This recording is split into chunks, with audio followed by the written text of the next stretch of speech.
थोड़ा सा सिलेबस में वेरिएशन है, तो उस चीज़ को आप केयर करेंगे, थोड़ा सा ध्यान देंगे, तो एक ही साथ आपका CBT 2 और ग्रुप डी की तैयारी, क्वेश्चन का स्टैंडर्ड बहुत ही टफ हो जाता है। क्या गलती हुआ, क्या सही हुआ, उस पे कभी कोई एनालिसिस नहीं करता है। नमस्कार, आप देख रहे हैं न्यूज़ पीआर। मैं हूं आपके साथ रूपम सिंह। ग्रुप डी के एग्ज़ाम होने वाले हैं और आपको बता दूं कि अभी CBT 1 के रिज़ल्ट भी आने वाले हैं और फिर मेंस के एग्ज़ाम भी होने वाले हैं और उसको लेकर संजय सर हमारे साथ हैं, प्लेटफॉर्म के डायरेक्टर हैं। संजय सर, उनकी क्या राय है, वो क्या कुछ कहते हैं ग्रुप डी के स्टूडेंट के लिए, वो किस तरह से तैयारी करें और मेंस की तैयारी CBT 1 का किस तरह से किया जाए। धन्यवाद। सबसे पहले हमारे जितने भी छात्र हैं सबको शुभकामना। दोस्त, जैसा जानते हैं आप, पिछला वर्ष हम लोग के लिए कितना कठिन वर्ष रहा है। कोरोना की मार और फिर से कोरोना की आहट, इन सब से बचते हुए अपने तैयारी को एक लेवल पे लेके आना है। हमारे सामने NTPC CBT 2 का एग्ज़ाम होने वाला है और ग्रुप डी का भी एग्ज़ाम होने वाला है। सब में रेलवे के मैक्सिमम बच्चे कॉमन हैं और दोनों का तैयारी लगभग आपका एक ही हिसाब से हो जाएगा। थोड़ा सा सिलेबस में वेरिएशन है, उस चीज़ को आप केयर करेंगे, थोड़ा सा ध्यान देंगे, तो एक ही साथ आपका CBT 2 और ग्रुप डी की तैयारी हो जाएगी। ठीक है, तो चलिए हम बताते हैं। अभी सबसे पहले ग्रुप डी को लेकर चलते हैं।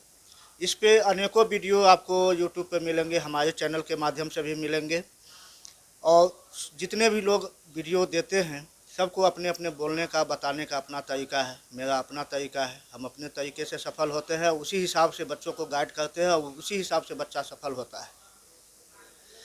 और हम लोग बहुत भाग्यशाली है कि मैक्सिमम स्टूडेंट हम लोग को फॉलो करते हैं और मैक्सिमम रिजल्ट होता है। उसी आशा, उम्मीद और विश्वास के साथ हम अपने अनुभव को आपके साथ शेयर करता हूँ।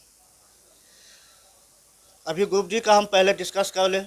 आप सभी जानते हैं कि टेक्निकल एग्ज़ाम अभी जितना भी ऑनलाइन एग्ज़ाम हो रही है उसमें टेक्निकल समस्याएं बहुत आती हैं। ऑनलाइन एग्ज़ाम एक चरण में नहीं होता है, लगभग 60, 70, 80 और एक दिन में 4 सीटिंग एग्ज़ाम होता है। तो आप समझ सकते हैं कि 80 सीटिंग में एग्ज़ाम हुआ और 4 सीटिंग प्रत्येक दिन हुआ तो 240 तरह का सेट हो जाएगा और हर एक का स्टैंडर्ड अपने अपने हिसाब से वेरिएट करता है, सब में अंतर रहता है। और जितना शुरू में एग्ज़ाम हुआ, एग्ज़ाम 10 दिन 15 दिन तो क्वेश्चन का स्टैंडर्ड धीमा रहता है, एकदम हल्का रहता है। 15 दिन के बाद क्वेश्चन का स्टैंडर्ड दुगुना बढ़ जाता है और लास्ट का जो 15 दिन रहता है क्वेश्चन का स्टैंडर्ड बहुत ही टफ हो जाता है और हर एक सीटिंग के हिसाब से रिजल्ट देता है। तो इसलिए किसी को घबराना नहीं है कि क्वेश्चन मेरा टफ मिल गया या क्वेश्चन मेरा इजी हो गया। ठीक है, जितना टफ क्वेश्चन उतना आसान। जिसका तैयारी एक लेवल पे है उसके लिए क्वेश्चन टफ और इजी मायने नहीं रखता है। सावधानी बरतना है। रेलवे के एग्ज़ाम में 1/3 निगेटिव होता है, सबको पता है। तो जितना जानते हैं इसमें मैक्सिमम सही करना है, गलत का संख्या को कंट्रोल करना है। ठीक है, बहुत सारे बच्चे मैक्सिमम स्कोर करने के चक्कर में बहुत ज़्यादा स्कोर कर देते हैं और बहुत ज़्यादा गलती हो जाती है। हमने अभी अपने अनुभव के हिसाब से जितने बच्चों को देखा है सफल होते हुए, उनका निगेटिव बहुत कम होता है और मैक्सिमम 10 से नीचे 5, 6, 7, 8 इससे ज़्यादा निगेटिव नहीं लेता है वो। तो मैं आपसे निवेदन करूँगा कि आप भी एग्ज़ाम में बैठे तो निगेटिव नहीं ले। सबसे पहला ज़रूरी काम है निगेटिव को कंट्रोल करना। तो क्या बच जाएगा, निगेटिव आप कम लेंगे तो जितना आप बनाएंगे सही बनाएंगे तो वो आपका एकदम पक्का स्कोर हो जाएगा और उसी पे रिजल्ट हो जाएगी। आपको ज़्यादा बनाने के चक्कर में ज़्यादा स्कोर नहीं करना है तो उससे निगेटिव आपका ज़्यादा हो जाएगा। ठीक है, बहुत सारे बच्चे क्या करते हैं, अभी जैसा कि आपके पास में काफ़ी समय है और अपने गलती का जो आप पढ़ाई करते हैं उसको एनालिसिस करने का पूरा समय है आपके पास में। आप मेरे यहाँ या कहीं भी टेस्ट देते हैं तो टेस्ट देने में मैंने जो अनुभव किया है, जो भी बच्चा टेस्ट देता है और इतना ज़्यादा टेस्ट देता है कि क्या गलती हुआ क्या सही हुआ उस पर कभी कोई एनालिसिस नहीं करता है। तो मेरा पहला कहना है कि आप टेस्ट जब दे ग्रुप डी का तो 30 मैथ है, 30 रीजनिंग है, 18 से 20 के आसपास में आपका साइंस का क्वेश्चन रहता है, 7 से 8 10 मैक्सिमम 10 क्वेश्चन तक करंट रहता है, रेस्ट 8 सेक्शन रहता है। मैथ और साइंस रीजनिंग आपका डिसाइडिंग स्कोरिंग पेपर होता है।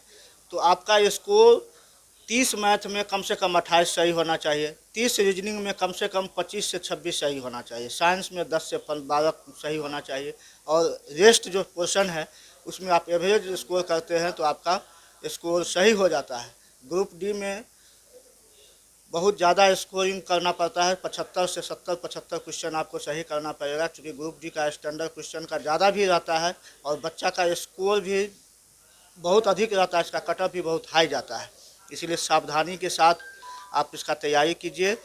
और दूसरा बात है कि जब आप बहुत सारे बच्चे जब टेस्ट देते होंगे तो एक ही टाइप का क्वेश्चन उसको बराबर गलती होता है, आप उस टाइप को एक जगह अलग से नोट करते चलिए, तो आप देखेंगे कि मैथ में कुछ सीमित टाइप है, प्रॉब्लम गलती नहीं होता है, टाइप गलती होता है। तो आप सीमित टाइप को कंट्रोल कीजिए, और उस कंट्रोल करने के बाद जितना भी आप क्वेश्चन टेस्ट देते हैं, जितना कुछ भी आप एनालिसिस किए कि मेरा मैथ कमज़ोर है, रीजनिंग कमज़ोर है, उसके हिसाब से आप अपने आप को रिवाइज कीजिए, और जो भी क्वेश्चन गलत हुआ उस टाइप को आप रिवाइज कीजिएगा तो आपका स्कोर अपने आप बढ़ जाएगा। ठीक है। यानी पिछले का जो भी क्वेश्चन जो आते हैं प्रीवियस क्वेश्चन, यानी कि वो रिवाइज उनको करते रहना चाहिए। हाँ, जितना भी एग्ज़ाम होता है इंडिया में, रेलवे का ही नहीं, किसी भी तरह का, स्टेट का हो या कोई भी एग्ज़ाम हो, तो प्रीवियस ईयर क्वेश्चन 60 से 70% क्वेश्चन प्रीवियस ईयर रिपीट होता है, एक एग्ज़ाम का दूसरे एग्ज़ाम में। रेलवे भी अपना क्वेश्चन रिपीट करता है। तो सबसे ज़्यादा ज़रूरी है कि आप प्रीवियस ईयर क्वेश्चन को कमांड कर ले, जितना मैक्सिमम कमांड कर सकते हैं, क्योंकि वो आपका स्कोरिंग, अगर प्रीवियस ईयर क्वेश्चन कमांड हो गया तो कहीं से भी कुछ भी क्वेश्चन पूछेगा, आप उतना स्कोर आप कर देंगे जिससे आपका रिजल्ट हो जाएगा। ठीक है। और हम अभी CBT2 के बारे में बोलेंगे, क्योंकि CBT2 के में जितने भी स्टूडेंट बैठेंगे सब के सब मज़ा हुआ है, और PT क्लियर करके आप गए हैं, तो उनको बहुत ज़्यादा विशेष गाइडलाइन देने की आवश्यकता नहीं है। जितना भी हमारे द्वारा प्लेटफॉर्म के द्वारा पहले से आपको गाइडलाइन दिया गया है उसको आप फॉलो कीजिए, और प्लेटफॉर्म में मैक्सिमम टेस्ट दीजिए। और टेस्ट के बाद हम लोग ऑफिस में रहते हैं, जहाँ कहीं भी, चूँकि एग्ज़ाम में जो भी बात बोला जाता है वो जनरलाइज बात होता है, आपका अपना इंडिविजुअल प्रॉब्लम हर स्टूडेंट का होता है, तो किसी भी तरह का संकोच किए बिना आप ऑफिस में हम लोग से मिलिए, और फिर उस जहाँ पे भी होगा आपको गाइड करेंगे। ठीक है। सबको पता है कि CBT2 में 120 क्वेश्चन है और 35 मैथ, 35 रीजनिंग, और जो भी बात अभी हम ग्रुप जी के लिए बोले हैं वो सारी चीज़ इस पर भी इम्प्लीमेंट होगा। तो आप उसी हिसाब से अपना तैयारी कीजिए, और सबों को नव वर्ष की हमारे तरफ से बहुत बहुत शुभकामना, कि आपका दिन शुभ हो, और जितना भी आप खराब समय में जितना भी आप कष्ट झेले हैं, भगवान से मेरी प्रार्थना है कि नया साल 2022 आपके लिए बहुत बहुत खुशियाँ लेके आए। बहुत बहुत धन्यवाद। चलिए, बहुत बहुत धन्यवाद सर का। तो सर ने साफ तौर पे कहे हैं कि जो भी ग्रुप डी के एग्ज़ाम की तैयारी कर रहे हैं या CBT1 के जो मेंस की तैयारी कर रहे हैं, उनके लिए साफ तौर पे कहा है कि एक्यूरेसी है उस पर ध्यान दें और ज़्यादा गलत ना करें। साथ ही साथ उन्होंने यह भी कहे हैं कि प्रीवियस ईयर के जो क्वेश्चन है उन्हें लगातार वो बनाते रहें, ताकि क्योंकि क्वेश्चन जो है उन्हीं से निकल कर आते हैं और उसी तरह के पैटर्न के क्वेश्चन होते हैं। फिलहाल अभी के लिए इतना ही। बने रहें न्यूज़ PR के साथ। धन्यवाद।